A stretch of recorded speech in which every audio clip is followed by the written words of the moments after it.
تو افطار کے وقت یا پھر اسی طریقے سے اور دوسرے اوقات میں جو ہے کچھ اپنے گھر کی مستورات کا جو ہے سو گھر کے کاموں میں ہاتھ بٹا دیا کرے، تاکہ ان کا کام کچھ ہلکا ہو جائے، اور یہ نہ سمجھے کہ یہ غلامی ہے، بلکہ نہیں، یہ ہمارے نبی کی سنت ہے۔ ہمارا نبی کریم صلی اللہ علیہ وسلم خود جو ہے اپنی بیویوں کے گھر کے کاموں میں ہاتھ بٹایا کرتے تھے، اور جو مینٹلسٹ جو ڈاکٹر ہیں یا جو سائیکولوجسٹ ہیں، ان کا کہنا یہ ہے کہ اگر گھر کے کام کاج آپ اگر جن کو ڈپریشن اور ٹینشن کی بیماری رہتی ہے اور وہ گھر کا کام کاج کرتے ہیں، تو ان کی یہ ڈپریشن کی بیماری، ڈپریشن کا مرض جو ہے ان کا ختم ہو جائے گا۔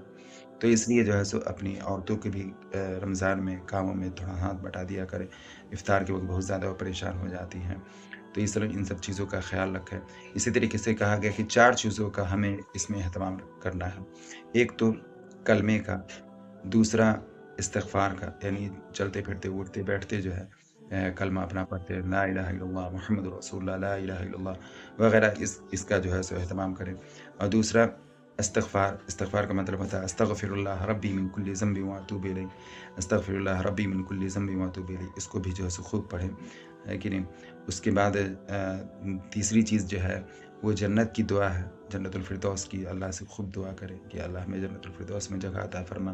اس کے بعد دوزخ سے بچنے کی، عذاب دوزخ سے نجات کی دعا، اس کے لیے بھی جو ہے دعا کریں۔ تو یہ 4 چیزوں کے بارے میں ہمارے نبی صلی اللہ علیہ وسلم نے فرمایا کہ اس کا اہتمام کریں۔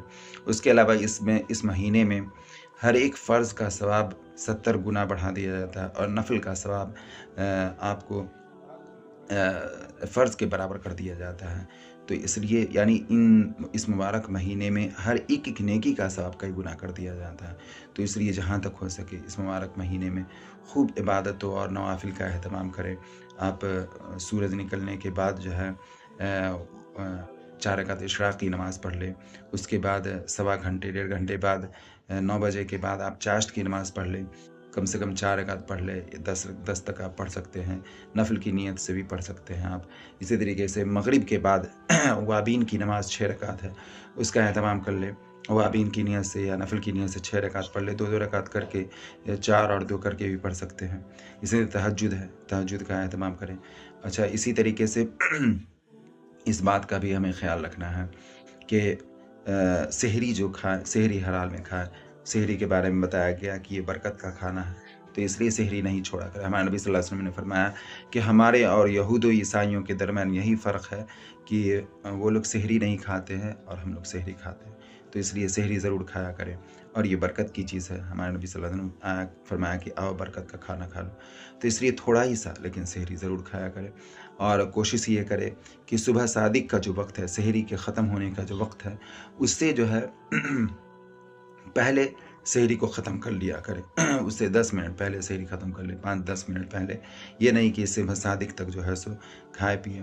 اچھا، اس کے علاوہ بہت سارے لوگ یہ سمجھتے ہیں کہ اذان تک جو ہے سو سحری کھا سکتے، بالکل ان کا غلط خیال ہے۔ قرآن میں اللہ نے صاف لفظوں میں فرمایا وَكُلُوا وَاشْرَبُوا حَتَّى يَتَبَيَّنَ لَكُمُ الْخَيْطُ الْأَبْيَضُ مِنَ الْخَيْطِ الْأَسْوَدِ مِنَ الْفَجْرِ، کہ صبح صادق سے جو ہے وہ سحری شروع کرنا ہے، یعنی روزہ شروع ہو جاتا ہے صبح صادق سے، اور صبح صادق سے جو ہے سو کھانا پینا چھوڑ دینا ہے۔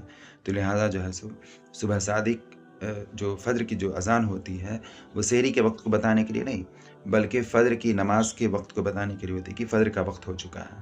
لہٰذا فجر سے یعنی صبح صادق یا سحری کے ختم ہونے کا جو وقت جو اشتہارات میں جو لکھے ہوئے تھے اس کے مطابق اپنے سحری کو بند کریں، اور صبح صادق کے بعد بالکل ہی نہیں کھائیں۔ اگر کوئی صبح صادق کے بعد اگر کھاتا ہے تو اس کا روزہ بالکل نہیں ہوگا۔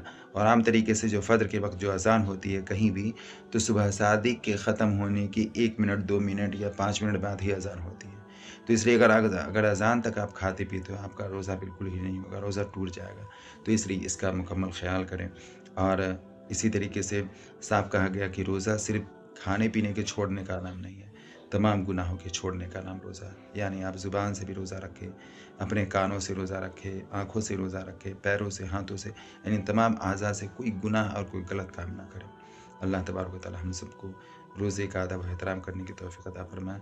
اسی طریقے سے روزے میں کوئی بڑے گناہوں کے کام سے بچیں، اور اس سے روزہ فاسد ہو جاتا ہے، یعنی روزے کی ثواب جو ہے سو روزے کا ثواب ختم ہو جاتا ہے۔ تو اس لیے روزے میں کوئی بڑے گناہوں، کسی طرح کے گناہوں سے جو ہے سو بچنے کی کوشش کرے، اور اس کا مکمل جو ہے سو جتنا ہو سکے فائدہ اٹھانے کی کوشش کریں.